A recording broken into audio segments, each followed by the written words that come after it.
ఏం నా ఈరోజు పొజిషన్ నా బెటర్ అన్న పొజిషన్ వచ్చి 300 టాపు తక్కువసమై సరుకులు తక్కువై అమ్మినామంతే. ఇక్కడ సరుకులు లేవు.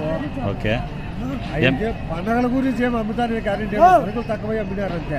అంతేనా? అయితే రేట్ పెరిగే అవకాశం అయితే దేవుడు పెరిగితే ఒక 10, 20, 50 గాడి పెరగచ్చు అంతే కానీ ఎక్కువ పెరిగేది అంతే ఏం లేదు. అంటే సరుకులు ఈరోజు తక్కువ వల్ల 300 పాతలు లేవు. ఓకే సరుకులు మళ్ళీ నిన్న మాదికి వచ్చినట్టు మళ్ళీ 120, 150 టాప్ అంతే. అంతేనా? సరుకులు లేదా పండుగ కోసం పోయి ఊరికి ఎక్కడా చేయడం వల్ల కొంచెం అయిపోతుంది ఈరోజు. అంటే మా మదనపల్లి కూడా ఈరోజు 390 కూడా 390 పోయింది. కారణం అంటే సరుకులు తక్కువ. ఓకే సరుకులు లేవు పండగ కదా దాని పండగ వల్ల మార్కెట్ ప్రైస్ అంతే. మళ్ళీ మామూలు కంటిన్యూ వచ్చినాయంటే మామూలు క్వాలిటీలు ఎట్లున్నాయినా? మామూలు మీడియా క్వాలిటీ లేవు, పెద్ద క్వాలిటీలు లేవు. మీడియం ఏం రేట్ పోయిందా? మీడియాలో వచ్చి 220, 200, 230. టాప్ వచ్చి 300. టాప్ వచ్చి 300.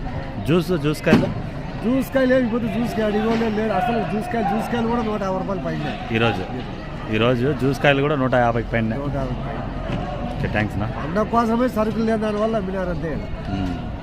పండగ పోతే చెప్తాం మళ్ళా 2 రోజులు గడిస్తే ఈ 6 రోజులు నిలబడుతుంది అనేది మళ్ళీ అర్థమైంది. అంటే ఇదే రేట్ అన్నా ఉంటే కొంచెం రైతులకి మంచి ఏదో కొంచెం పోయిన పెట్టుబడులన్నా ఏదో వ్యాపారస్తులకి వీళ్ళకి అందరికీ కొంచెం పక్కన పెట్టేయి.